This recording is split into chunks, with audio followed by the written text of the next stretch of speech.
എപ്പോഴാണ് പിശാച് ശക്തമായിട്ട് നമ്മൾ പ്രവർത്തിക്കുന്നത്?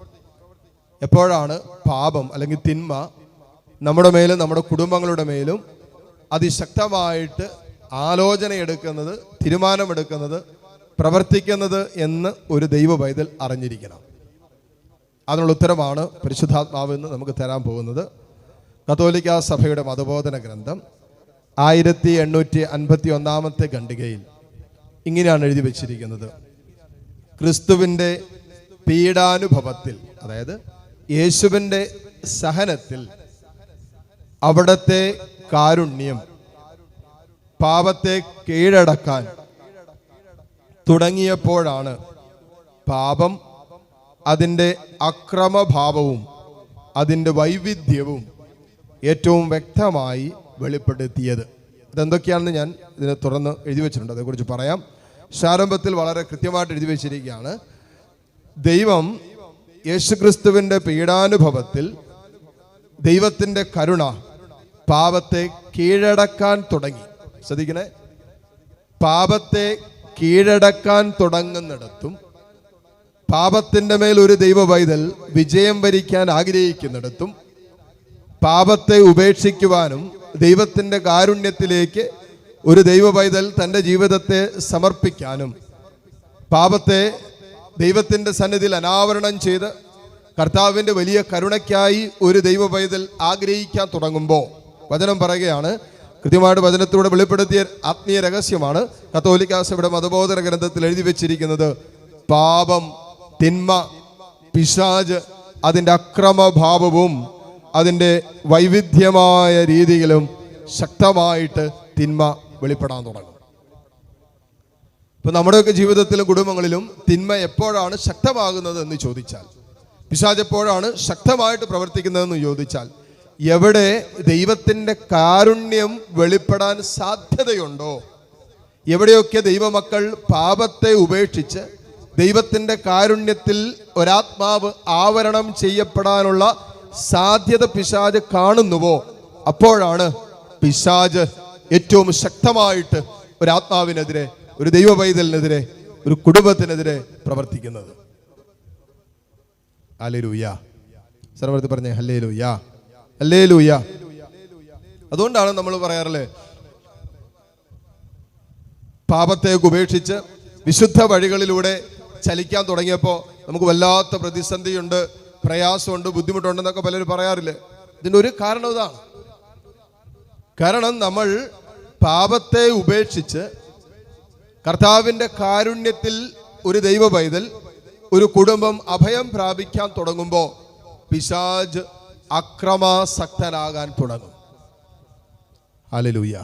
നിങ്ങളൊന്ന് ആലോചിച്ച് നോക്കിയേ, അല്ലെങ്കിൽ തീരുമാനം എടുത്ത് നോക്കിയേ. ഇന്ന് ഈ വചനം കേട്ടുകൊണ്ടിരിക്കുമ്പോൾ ഏതെങ്കിലും ഒരു വിഷയത്തിൻ്റെ മേൽ പാപത്തിന് എൻ്റെയോ നിങ്ങളുടെയോ ജീവിതത്തിൽ സ്വാധീനമുണ്ടെങ്കിൽ ആ വിഷയത്തിൽ ഈ നിമിഷം വചനം കേൾക്കുമ്പോൾ അതിനുപേക്ഷിക്കാൻ, അതിനെ വെറുത്തുപേക്ഷിക്കാൻ, അതിനെ പൂർണ്ണമായും കർത്താവിൻ്റെ കാരുണ്യത്തിൽ ഉപേക്ഷിക്കാൻ നീ തീരുമാനമെടുക്കുന്ന ഈ രാത്രിയിൽ നിന്റെ മേൽ തിന്മയുടെ അതിശക്തമായ പ്രവർത്തനം നിനക്ക് അനുഭവിക്കാൻ പറ്റും. വരും ദിവസങ്ങളിൽ അതിശക്തമായിട്ട് പിശാച് നിന്റെ മേല്, ആ വിഷയത്തിൻ്റെ മേൽ തന്നെ നീ എടുത്ത തീരുമാനങ്ങളിൽ നിന്നും വ്യതിചലിക്കാൻ, പുറകോട്ട് പോകാൻ പിശാച് നിന്റെ മേൽ പ്രവർത്തിക്കാൻ തുടങ്ങും. ഹല്ലേലൂയ. വിശുദ്ധ ജീവിതത്തിന്റെ വഴികളുമായി ബന്ധപ്പെട്ട് എന്തെങ്കിലുമൊക്കെ ഉപേക്ഷിക്കാൻ തീരുമാനമെടുക്കുന്നവയായിരിക്കും. ഏതാനും ദിവസങ്ങൾ കഴിയുമ്പോൾ പിശാച് അക്രമാസക്തനാകാൻ തുടങ്ങും. എന്നിട്ട് ആ ഉപേക്ഷിച്ച പാപങ്ങളിലേക്ക് നിന്നെ കൊണ്ടെത്തിക്കുന്നത് വരെ അവൻ അതിശക്തമായിട്ട് പ്രവർത്തിച്ചുകൊണ്ടിരിക്കും. ഹല്ലേലൂയ. സർവ്വത് പറഞ്ഞ ഹല്ലേലൂയ, ഹല്ലേലൂയ.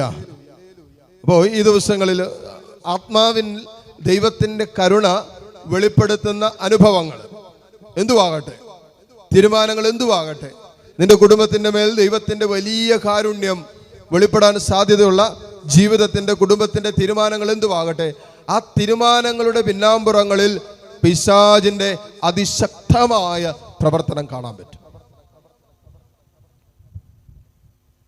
ഹല്ലേലൂയ. അതുകൊണ്ടാണ് ഒത്തിരി പേര് പറയാറുണ്ട്, അച്ഛാ തീരുമാനങ്ങളൊക്കെ എടുത്തിട്ടും നിലനിൽക്കാൻ പറ്റണില്ല അച്ഛാ. ഒത്തിരി തീരുമാനങ്ങൾ എടുത്തതാണ്, നല്ല തീരുമാനങ്ങൾ എടുത്തതാണ്, പക്ഷേ നിലനിന്ന് പോകാൻ പറ്റുന്നില്ല എന്ന് പറയുന്ന അനേകരുണ്ട്. കാരണം എന്താ? ഇപ്പോൾ പ്രലോഭനം പഴയതിനേക്കാൾ ശക്തമാണ് അച്ഛൻ. ആവും ഇപ്പൊ പിടിച്ചു നിൽക്കാൻ പറ്റാത്തത്ര രീതിയിലുള്ള സഹനവും വേദനയച്ച വരുന്നേ ഉണ്ടാകും. അല്ലെ, നിങ്ങളൊന്ന് ആലോചിച്ച് നോക്കിയാൽ നിങ്ങളുടെ നാവിൻ്റെ മേലുള്ള പിശാചിന്റെ അധികാരത്തെ അഴിക്കാൻ തീരുമാനമെടുത്തു. നാവ് കുറ്റം പറച്ചില്, പരദൂഷണം പറച്ചില്, അനാവശ്യമായ സംഭാഷണങ്ങൾ, അശുദ്ധമായ ഭാഷണങ്ങൾ, ഇതെല്ലാം ഉപേക്ഷിച്ചിട്ട് നിന്റെ നാവിനെ യേശുവിൻ്റെ പരിശുദ്ധ രക്തം കൊണ്ട് കഴുകി നിന്റെ നാവിലൂടെ വന്നിട്ടുള്ള പാപങ്ങളെ ഉപേക്ഷിക്കാൻ നീ തീരുമാനമെടുത്ത് ദൈവത്തിൻ്റെ കരുണ നിന്റെ നാവിൻ്റെ മേൽ വെളിപ്പെട്ട് നിന്റെ നാവ് ദൈവവചനം, ദൈവത്തെ മഹത്വപ്പെടുത്തുന്ന ഒരഭിഷേകം പ്രാപിക്കാൻ ആഗ്രഹിച്ച് നീ അതിന് തടസ്സം നിൽക്കുന്നതൊക്കെ ഉപേക്ഷിക്കാൻ തീരുമാനമെടുത്ത് നോക്കിക്കേ. അതിശക്തമായിട്ട് പിശാച് ഈ ദിവസങ്ങളിൽ നിന്റെ നാവിൽ പ്രേരണ തരും, അല്ലെങ്കിൽ അതിനുള്ള സാഹചര്യങ്ങൾ, അവസ്ഥകൾ പിശാച് നിന്റെ ജീവിതത്തിൽ, കുടുംബത്തിൽ ഒരുക്കും. എന്തിനാണെന്നറിയാവോ? നിന്റെ നാവ് കൊണ്ട് കെട്ടത് പറയണം, കെട്ടപ്പെട്ടത് പറയണം, വില കുറഞ്ഞത്, വില കെട്ടത് നിന്റെ അധരത്തിലൂടെ വരണം. നീ എടുത്ത തീരുമാനമുണ്ടല്ലോ, അത് ദൈവത്തിൻ്റെ കാരുണ്യം വെളിപ്പെടുന്ന തീരുമാനമായതുകൊണ്ട് അത് വെളിപ്പെടാതിരിക്കാൻ പിശാച് പ്രവർത്തിക്കും. ഒറ്റ വാക്കി പറഞ്ഞാൽ, മോനെ, നിന്റെ ജീവിതത്തിൽ ദൈവത്തിൻ്റെ കാരുണ്യം വെളിപ്പെടുന്നതിനോട് അത്രയും പിശാച് ഭയപ്പെടുന്നതൊന്നുമില്ല. കാരണം ദൈവത്തിൻ്റെ കാരുണ്യത്തിൻ്റെ ആ ഒരു അനുഭവത്തിലേക്ക് ഒരു ദൈവ പൈതൽ, ഒരു ആത്മാവ് ഉയർത്തപ്പെട്ട് കഴിഞ്ഞാൽ പിന്നെ ആ ആത്മാവിൻ്റെ മേലുള്ള സംരക്ഷണം കർത്താവ് തന്നെയാണ് ഉറപ്പിക്കുന്നത്. അതുകൊണ്ട് ദൈവത്തിൻ്റെ കാരുണ്യം ഒരാത്മാവിൻ്റെ മേൽ വെളിപ്പെടരുതെന്ന് പിശാച് അതിശക്തമായിട്ട് ആഗ്രഹിക്കുന്നത് കൊണ്ട് പാപം അനാവരണം ചെയ്യാൻ പിശാച് സമ്മതിക്കുകയില്ല. ഹല്ലേലൂയ. നിന്റെ കുടുംബത്തിൻ്റെ മേൽ ദൈവത്തിൻ്റെ കരുണ വെളിപ്പെടണമോ? നിന്റെ കുടുംബത്തിൽ കുടുംബമായി, മാതാപിതാക്കളായി, കുടുംബാംഗങ്ങളായി ഇന്നോളം സംഭവിച്ചിട്ടുള്ള എല്ലാ പാപങ്ങളും ദൈവസന്നിധിയിൽ അനാവരണം ചെയ്യപ്പെടേണ്ടതുണ്ട്. ഇപ്പൊ നിന്റെ കുടുംബത്തിന്റെ മേൽ ഈ പാപങ്ങളൊക്കെ അനാവരണം ചെയ്യപ്പെടുമ്പോൾ, കുമ്പസാരത്തിലൂടെ അവയെല്ലാം ഏറ്റുപറയപ്പെടുമ്പോൾ, അല്ലെങ്കിൽ ദൈവത്തിന്റെ കാരുണ്യത്തിലേക്ക് സമർപ്പിച്ച് അപ്പാ തെറ്റുപറ്റി എന്നൊരാത്മാവ് ദൈവത്തെ നോക്കി നിലവിളിക്കാൻ തുടങ്ങുമ്പോൾ, അങ്ങനെ ദൈവത്തിന്റെ കാരുണ്യത്തിനായി ഒരാത്മാവ് ആഗ്രഹിച്ച്, ഒരു കുടുംബം ആഗ്രഹിച്ച് പ്രാർത്ഥിക്കാൻ തുടങ്ങുമ്പോൾ ദൈവത്തിന്റെ കരുണ വെളിപ്പെടാൻ തുടങ്ങും. ഇത് സംഭവിക്കാതിരിക്കാൻ പിശാച് എന്നെ എന്നറിയാവോ? നമ്മുടെ ജീവിതത്തിലും നമ്മുടെ കുടുംബത്തിലും ഇന്ന് വരെ സംഭവിച്ചിട്ടുള്ള, കടന്നുപോയിട്ടുള്ള പാപത്തെ അനാവരണം ചെയ്യാൻ, കൺഫസ് ചെയ്യാൻ, കുമ്പസാരിക്കാൻ, ഏറ്റുപറയാൻ പിശാച് നമ്മെ സമ്മതിക്കില്ല. കാരണം പാപം അനാവരണം ചെയ്യപ്പെടുന്നിടത്താണ് ദൈവത്തിന്റെ കരുണയും കൃപാവരവും അതിശക്തമായിട്ട് പ്രവർത്തിക്കുന്നത്. ഹല്ലേലൂയ. അതുകൊണ്ടാണ് ഇന്ന് ഒത്തിരി കുടുംബങ്ങള് ശാപം കിട്ടിയതുപോലെ കിടക്കുന്നത് നിങ്ങൾ പറയാറില്ലേ? ഒത്തിരി കുടുംബങ്ങൾ ഇന്നും അനുഗ്രഹിക്കപ്പെടാതെ, ദൈവത്തിന്റെ കരുണ അനുഭവിക്കപ്പെടാതെ കിടക്കുന്നൊന്നും പറയുന്നില്ല. അതിന് കാരണം എന്താ? ആ കുടുംബത്തിന്റെ മേലുള്ള പാപത്തിന്റെ കെട്ടുകള് അനാവരണം ചെയ്യപ്പെടാൻ പറ്റാത്ത രീതിയിൽ പിശാച് അവർക്ക് പ്രേരണകൾ കൊടുത്തുകൊണ്ടിരിക്കുക. അവിടെ ഓരോ പറയോ, എന്തിനാ കുമ്പസാരിക്കുന്നേ, എന്തിനാ പള്ളിയിൽ പോകുന്നേ, എന്തിനാ പ്രാർത്ഥിക്കുന്നേ? വിശ്വാസം ക്ഷയിക്കുന്ന, വിശ്വാസമില്ലാത്ത, വിശ്വാസത്തിൽ നിന്നും വ്യതിചലിക്കുന്ന ജീവിതത്തിന്റെ അനുഭവങ്ങളിലേക്ക് പിശാച് ഒരാത്മാവിനെ നടത്തിക്കൊണ്ടുപോയിട്ട് ദൈവത്തിന്റെ കരുണ അനുഭവിക്കുന്നതിനും യേശു കാൽവരിയിൽ പൂർത്തിയാക്കിയ ആ കാരുണ്യത്തിന്റെ രക്ഷാകര പ്രവൃത്തിയുടെ സത്യത്തെ ഗ്രഹിക്കുന്നതിനും സ്വീകരിക്കുന്നതിനും സ്വന്തമാക്കുന്നതിനും അസാധ്യമാകുമാറ് അന്ധവിശ്വാസത്തിലേക്കും, അവിശ്വാസത്തിലേക്കും, വിശ്വാസക്കുറവിലേക്കും, നിരീശ്വരവാദത്തിലേക്കൊക്കെ ഒരാത്മാവിനെ പിശാച് തള്ളിയിടും. അതെന്തിനാണെന്നറിയാവോ? മോനെ, ദൈവത്തിന്റെ കാരുണ്യം നിന്റെ മേൽ വെളിപ്പെടാതിരിക്കാൻ. ആ വെളിപ്പെട്ട് കഴിഞ്ഞാൽ പിന്നെ പിശാചിന് നിന്റെ ആത്മാവിന്റെ മേൽ അധികാരമെടുക്കാൻ പറ്റില്ല. ഹല്ലേലൂയ. ശ്രമത്തിൽ പറഞ്ഞേ ഹല്ലേലൂയ, ഹല്ലേലൂയ. അതുകൊണ്ട് പിശാചിന്റെ അതിശക്തമായ വഞ്ചന മക്കളെ നമ്മൾ അറിഞ്ഞിരിക്കുന്നു. നമ്മൾ ചുമ്മാ ജീവിക്കുന്ന പോലെ ജീവിച്ചാൽ പോരാ. സൈറ്റന് നമ്മുടെ മേലൊരു അധികാരമുണ്ട്. അവൻ നമ്മുടെ മേൽ അവൻ്റേതായ സ്വഭാവ തീരുമാനങ്ങൾ നമ്മുടെ മേൽ ചെലുത്താൻ അവൻ നിരന്തരം പരിശ്രമിച്ചുകൊണ്ടിരിക്കും. അതുകൊണ്ട് ആത്മാവിൻ്റെ നയനങ്ങൾ തുറന്നു വയ്ക്കുമ്പോൾ എപ്പോഴും ശ്രദ്ധിക്കേണ്ട വിഷയം എന്നാ? എൻ്റെ ജീവിതത്തിൽ ദൈവത്തിൻ്റെ കരുണ എനിക്ക് ദൈവത്തിൻ്റെ കരുണയില്ലാതെ മുന്നോട്ട് പോകാൻ പറ്റില്ല. എൻ്റെ കുടുംബവും ദൈവത്തിൻ്റെ കാരുണ്യത്തിലാണ് സംരക്ഷിക്കപ്പെടുന്നതും പിശാചിൻ്റെ വഞ്ചനയിൽ നിന്നും, ആത്മരക്ഷ നഷ്ടപ്പെടുത്തുന്ന ജീവിതത്തിൻ്റെ അനുഭവങ്ങളിൽ നിന്നും, പ്രലോഭനങ്ങളിൽ നിന്നും, പ്രതിസന്ധികളിൽ നിന്നും, പ്രതിബന്ധങ്ങളിൽ നിന്നൊക്കെ എൻ്റെ ആത്മാവിൻ്റെ നിത്യതയിലേക്കുള്ള യാത്ര തടസ്സപ്പെടാതെ കടന്നുപോയിക്കൊണ്ടിരിക്കുന്നത് ദൈവത്തിൻ്റെ കാരുണ്യത്തിൽ ഞാൻ ആശ്രയിക്കുന്നത് കൊണ്ടായതുകൊണ്ട് ഈ ദൈവകാരുണ്യത്തെ തടസ്സപ്പെടുത്താൻ പിശാച് നിരന്തരം പരിശ്രമിച്ചു കൊണ്ടിരിക്കും. ഇനി ആ ദൈവകാരുണ്യത്തിനായി ഒരു ആത്മാവ് എത്രമാത്രം ദാഹിക്കുന്നുവോ ആഗ്രഹിക്കുന്നുവോ അത്ര കണ്ട് പിശാച് ആത്മാവിന്റെ മേൽ ആക്രമണം അഴിച്ചുവിടും. ഹല്ലേലൂയ. സർവ്വത് പറയാവോ? Hallelujah, hallelujah. അതിൻ്റെ ഒരു വിഷയമാണ് ഞാൻ പറഞ്ഞത്, വിശ്വാസക്കുറവ്, വിശ്വാസമില്ലായ്മ. വിശ്വാസത്തെ ക്ഷയിപ്പിച്ചു കളയും. അതിന് പലരിലൂടെയും പല സാഹചര്യങ്ങളിലൂടെയും ചുറ്റുപാട് നടക്കുന്ന പല അനുഭവങ്ങളിലൂടെയും ദൈവവുമായിട്ട് ബന്ധപ്പെട്ടും ദൈവദാസന്മാരായി ബന്ധപ്പെട്ടും ദൈവത്താൽ തിരഞ്ഞെടുക്കപ്പെട്ടവരുമായി ബന്ധപ്പെട്ടും അല്ലെങ്കിൽ നമ്മുടെ അനുദിന ജീവിതത്തിൻ്റെ അനുഭവങ്ങളിലൂടെയൊക്കെ നമ്മുടെ വിശ്വാസത്തെ ക്ഷയിപ്പിക്കും.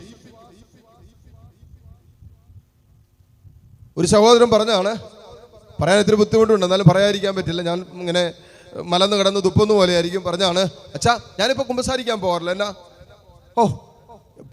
TV തുറന്നാ അച്ഛന്മാരുടെ പ്രശ്നം കഴിഞ്ഞിട്ട് വേറെ സമയമൊന്നും ഇതിനകത്ത് കാണിക്കാനില്ല, അതുകൊണ്ട് ഞാനിപ്പോൾ കുമ്പസാരം നിർത്തി പള്ളിയിൽ പോക്ക് നിർത്തി എന്നാ പറഞ്ഞത്.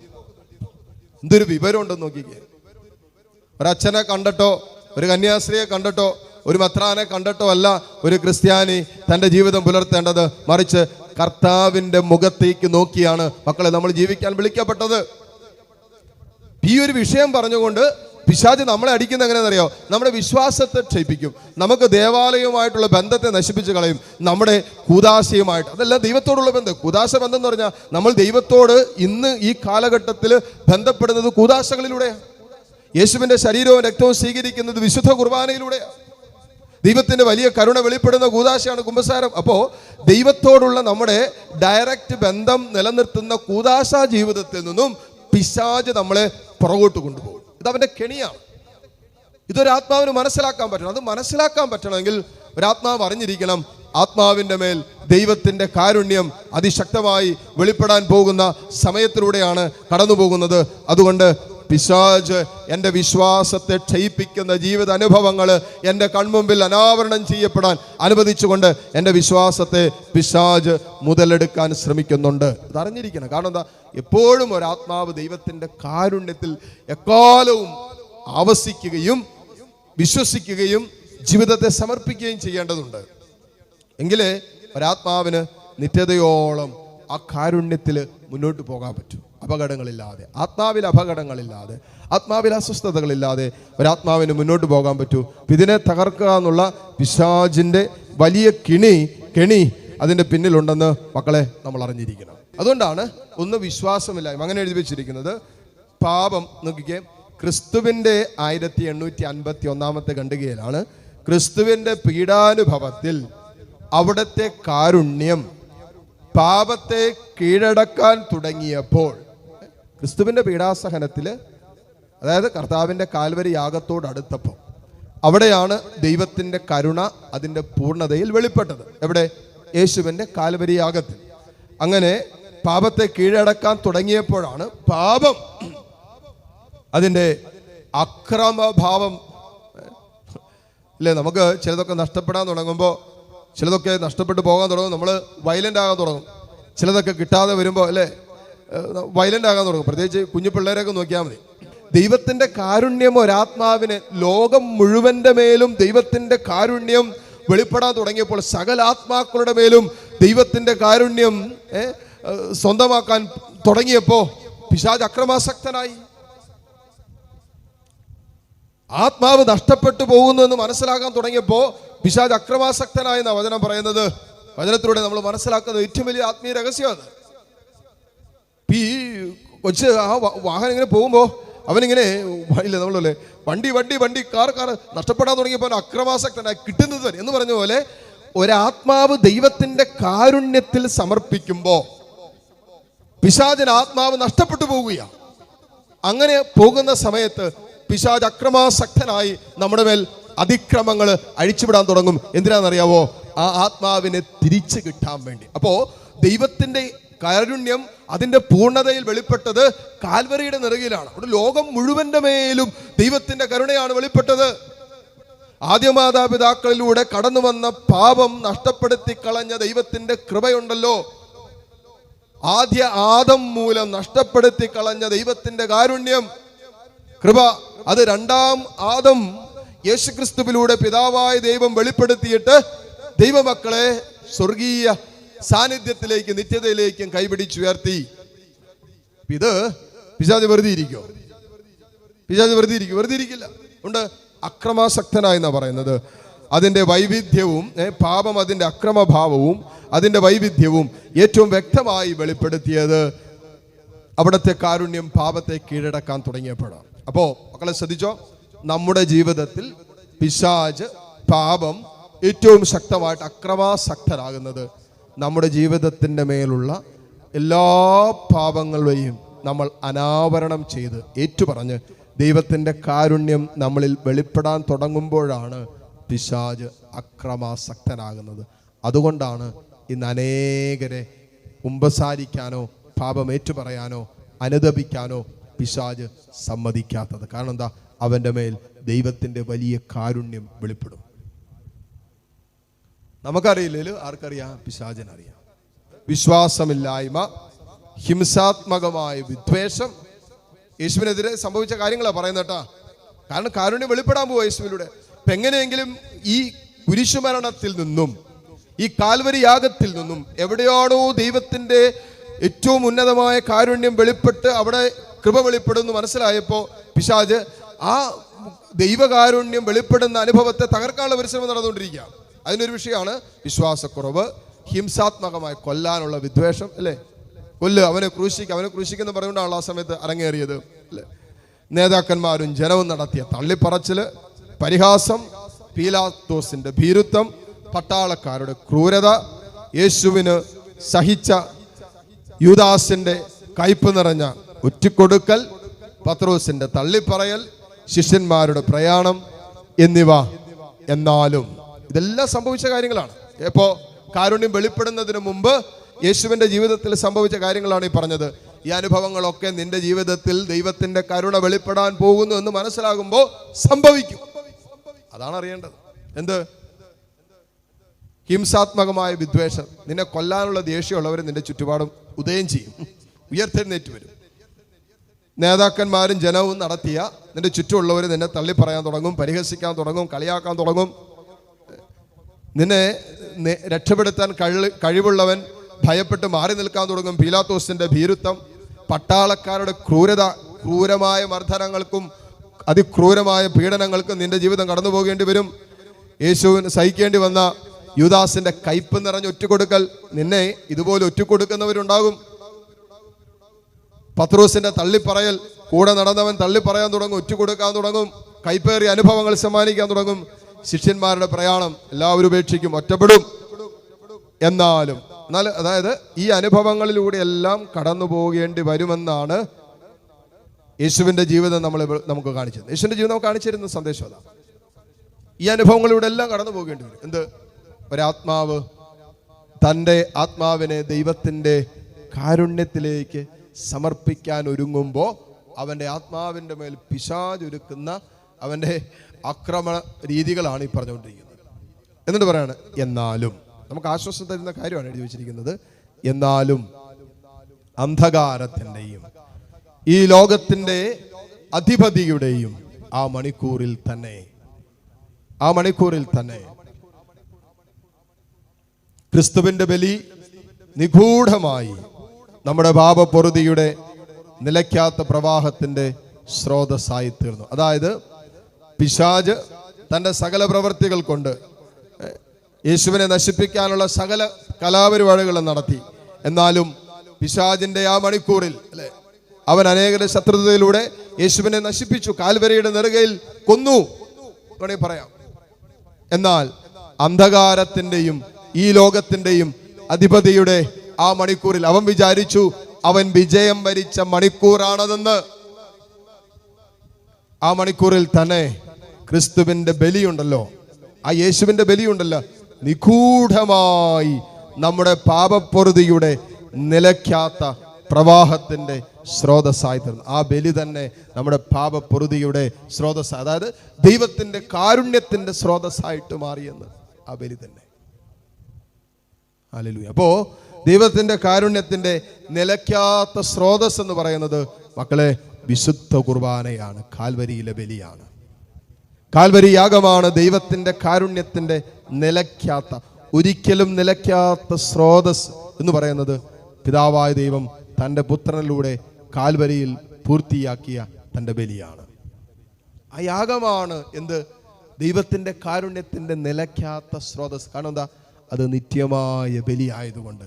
അതെന്നും എനിക്കും നിനക്കും വേണ്ടി കാൽവരിയിൽ യേശു അർപ്പിച്ച ബലി, അത് ഏക ബലി, അത് നിത്യമായ ബലി ആയതുകൊണ്ട് അതിൻ്റെ ആ കാരുണ്യം, വെളിപ്പെടുത്തുന്ന കാരുണ്യമുണ്ടല്ലോ, അതും ഒരിക്കലും അവസാനിക്കുന്ന, നിലയ്ക്കാതെ ഇങ്ങനെ പ്രവഹിച്ചു കൊണ്ടിരിക്കുക.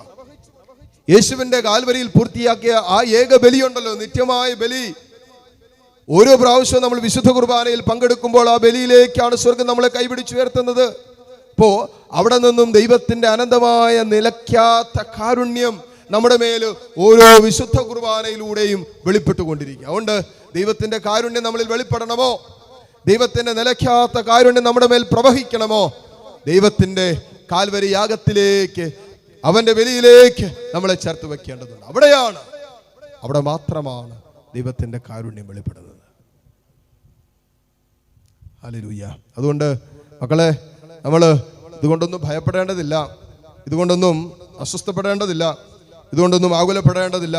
വിശുദ്ധ ജീവിതത്തിൻ്റെ തീരുമാനമെടുത്തോ, ആത്മീയ ജീവിതത്തിൽ വളരെ തീരുമാനമെടുത്തോ, ആത്മാവിൻ്റെ പാപക്കറകൾ കഴുകി വിശുദ്ധീകരിക്കാൻ തീരുമാനമെടുത്തോ, യേശുവിനെ സ്നേഹിക്കാൻ തീരുമാനമെടുത്തോ, യേശുവിനെ പിഞ്ചെല്ലാൻ തീരുമാനമെടുത്തോ, ഇതെല്ലാം സംഭവിക്കുമ്പോൾ നിന്റെ മേൽ ദൈവത്തിൻ്റെ വലിയ കാരുണ്യം വെളിപ്പെടുമെന്ന് പിശാചൻ അറിയാവുന്നത് കൊണ്ട് ആ വഴികളിൽ നിന്നും വ്യതിചലിപ്പിക്കാൻ അവൻ അവൻ്റെതായ വഴികളും രീതികളും എടുക്കും. B strong. കർത്താവിൻ്റെ കാരുണ്യത്തിൽ തന്നെ ആശ്രയിച്ച് മുന്നോട്ട് പോയിക്കൊള്ളുക. എന്തെല്ലാം അസ്വസ്ഥതകൾ ഉണ്ടായാലും ദൈവത്തിൻ്റെ കാരുണ്യത്തിൽ നിന്റെ ആത്മാവിനെ ചേർത്ത് വെച്ചിട്ട് നീ മുന്നോട്ട് പോയിക്കൊള്ളുക. പിശാചിന് നിന്നെ സ്പർശിക്കാൻ പറ്റില്ല, ഒരു തിന്മയ്ക്കും നിന്നെ തൊടാൻ പറ്റില്ല. അതുകൊണ്ടാണ് സങ്കീർത്തകൻ പറഞ്ഞത്, കർത്താവേ, വിനാശത്തിൻ്റെ കൊടുങ്കാറ്റ് കടന്നു പോകുമ്പോളം ഞാൻ നിന്റെ ചിറകിൻ്റെ കീഴിൽ അഭയം തേടും. ഈ വിനാശത്തിൻ്റെ കൊടുങ്കാറ്റ് കടന്നു പോകുമ്പോളം ദൈവമേ, നിന്റെ കാരുണ്യത്തിൽ ഞാൻ അഭയം തേടും. പിശാച് സമ്മതിക്കില്ല നമ്മുടെ മേൽ കരുണ. പിശാച് ഭയപ്പെടുന്ന ഒറ്റ വിഷയമുള്ളൂ മക്കളെ, എന്ത്? നമ്മുടെ മേൽ ദൈവത്തിൻ്റെ കാരുണ്യം വെളിപ്പെടരുത്. ദൈവത്തിൻ്റെ കാരുണ്യം വെളിപ്പെട്ട ഒരാത്മാവ് ദൈവത്തിൻ്റെ സ്വന്തമാണ്. അവനെ പിശാചിന് സ്വന്തമാക്കാൻ പറ്റില്ല. അതുകൊണ്ട് എന്ത് ചെയ്യും? പിശാച് ഒരിക്കലും നമ്മുടെ മേൽ ദൈവത്തിൻ്റെ കാരുണ്യം വെളിപ്പെടണമെന്ന് ആഗ്രഹിക്കുന്നില്ല. അങ്ങനെയുള്ള സാഹചര്യങ്ങളും സാധ്യതകളും നമ്മളിലും നമ്മുടെ കുടുംബത്തിലും അരങ്ങേറാൻ തുടങ്ങുമ്പോൾ അവൻ അക്രമാസക്തനാകും, അസ്വസ്ഥതകൾ ഉണ്ടാക്കും, പ്രശ്നങ്ങൾ ഉണ്ടാക്കും, കുടുംബത്തിലും ജീവിതത്തിലൊക്കെ എങ്ങനെയെങ്കിലും തടയിടാൻ ശ്രമിക്കും. അതുകൊണ്ട് ഈ വിനാശത്തിൻ്റെ കൊടുങ്കാറ്റ് കടന്നു പോകുമ്പോഴും ശക്തമായി തന്നെ മക്കളെ മുന്നോട്ട് പോവുക. കർത്താവിൻ്റെ വലിയ കൃപ നമ്മുടെ മേൽ വെളിപ്പെടും.